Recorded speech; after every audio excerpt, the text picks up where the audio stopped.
Wisp is one of the most straightforward Warframes we have in the game, and because of that, maybe that's why she's one of the most played Warframes. I'm gonna jump right into how to use her, aka her gameplay loop, then I'll get into the mods, and you're gonna see why Wisp is one of the best support Warframes in the game. Now before you click off the video because you heard she's a support Warframe, that's just the cherry on top. She has insane survivability and crowd control. So my goal for you by the end of the video is that you can become a master of Wisp, not only understand one, but two of her most popular builds with two drastic different playstyles. To start off, probably one of the best passives in the entire game. You just gotta jump with her and you're invisible.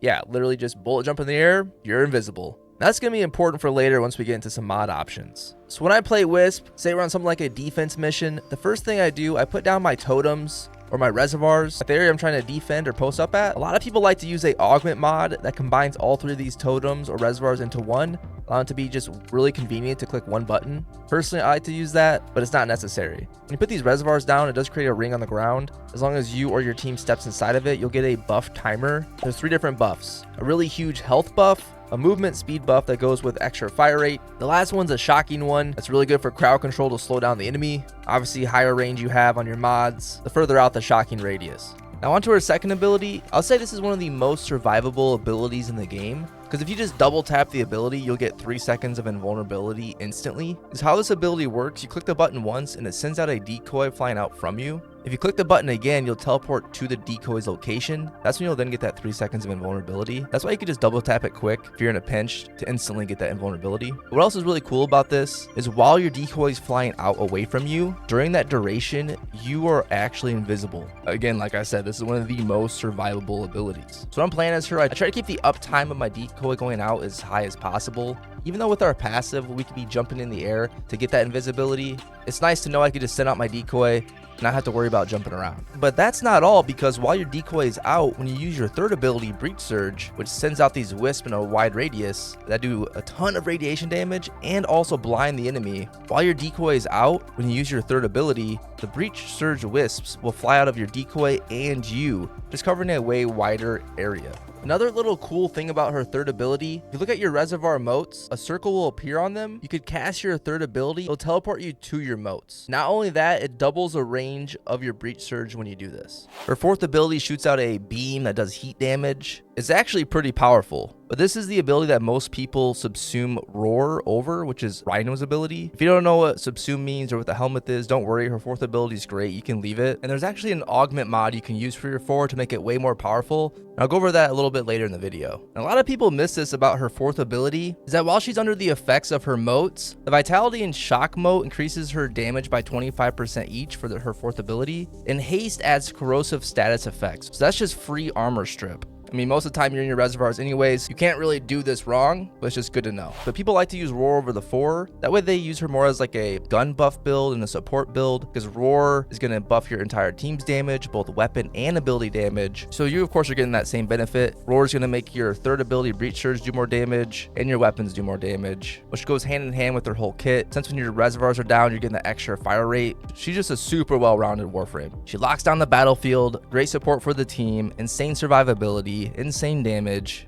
Really, what more could you ask for? Now, she's not the most flashy Warframe in the entire game. She's not there nuking rooms like crazy. You could literally have no mods on her and she'll work just fine, but just whatever basic mods you have, she's gonna work out really well for you. Now, even though she'll work perfectly without mods, of course are gonna make her that much better. Before we can figure out what mods to actually put on, it's important to know how these stats affect your different abilities. Extra ability strength is gonna buff your totems, giving you extra health, extra fire rate, and of course, range is gonna buff the radius of your shock moat. And duration is going to buff how long your image actually travels out for. A lot of different things affect Breach Surge. Of course, energy strength is going to buff the damage it does. Range is going to affect its radius. Duration is going to affect how long they're blinded for. Whether you're using Roar or Soul Gate, both of them are going to benefit from ability strength. And extra duration is nice to have on Roar to make it last longer, so you don't have to cast it as much. So here's an example of mods that you should have pretty early on, especially if you've done the teacher quest and you've done the Phobos Junction. And soon we'll get into some more in-game builds. And you can get her Cataclysmic Gate augment from Cephalon Suda or New Loka, the 2 different syndicates. And the same thing goes for her Fuse Reservoir augment.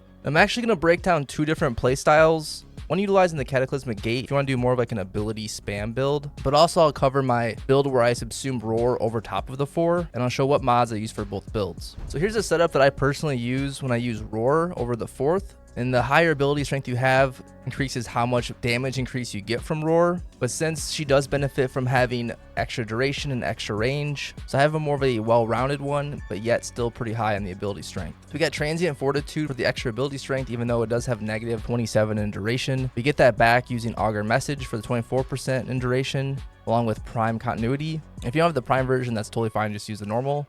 We have Augur Secrets for even more ability strength.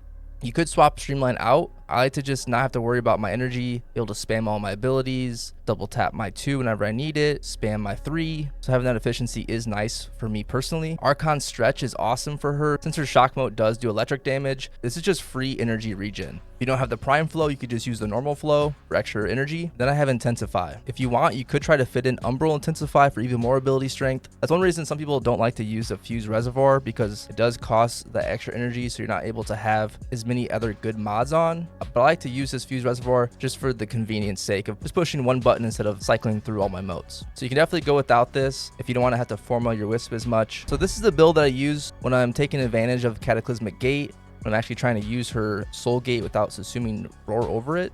And this one I am trying to just juice out my strength as much as possible. So this one I do have Blind Rage on and Umbral Intensify. Another difference is I have Archon Vitality, because it's going to double the heat damage applied, since my 4 does do heat damage. Both builds I did have Growing Power for the extra ability strength. For the Arcanes, both builds I like to use Molt Augmented. It's just pretty much a go-to for extra ability strength. Every kill you get is just going to keep stacking up all the way to 250 times. But some differences, you could use Bellicose, as the more health you have, the more ability strength you have. People go for Bellicose because you're getting the extra health while being in your moat, and if you do have Vitality on, you're going to get the extra health from that as well. But if you don't want to go the Bellicose route, and you don't really care about the extra health, I would advise not leveling this mod up. I actually need to go back and get another one from the call missions, so I could have 2, one that's not leveled, because I'm mostly using it for the double damage of the heat. So you could just use an unranked one of these, allow your other mods to be at a higher level. But another option would be to use Crepuscular, because since your passive makes you invisible, and then while your 2 is traveling away from you, you're also invisible. So if you cast your abilities after you have released your 2, it's just free extra ability strength. If you do have the helmet unlocked to do the Archon shards, I do have a lot of these red ones for extra ability strength. I am using a top forge yellow just for the casting speed. The build I mostly use is the Roar one, so I'm just going for the raw ability strength. You could use Top Forge orange ones if you do want to do the Soul Gate build, because you get extra ability damage on enemies affected by radiation.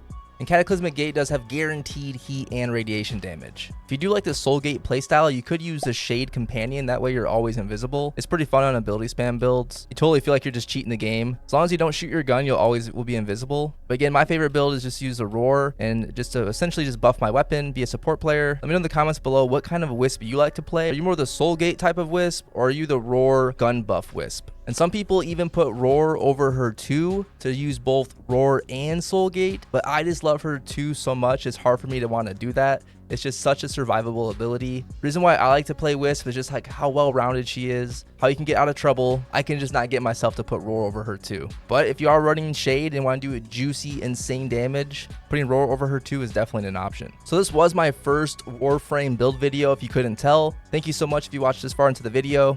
I would say I'm fairly newer to Warframe. I've been playing a little over a year. I'm just over 700 hours on Steam, but my Twitch chat has helped me a ton. I finally acquired every Prime Warframe in the game. So the handful of Primes that I understand how to use effectively in in-game content, probably cover a lot of those first. And then maybe later at some point there's a Prime that you're a master at. I'm trying to learn it over on my Twitch stream. You could help me out. I used to primarily make Destiny 2 content over on TikTok, but I have been enjoying Warframe a ton the last year. I want to pass on some of that knowledge that my Twitch chat has given to me onto you guys over here on YouTube. So again, if you want to come with me on that journey, definitely subscribe. I'm definitely curious of your thoughts about this build in the comments.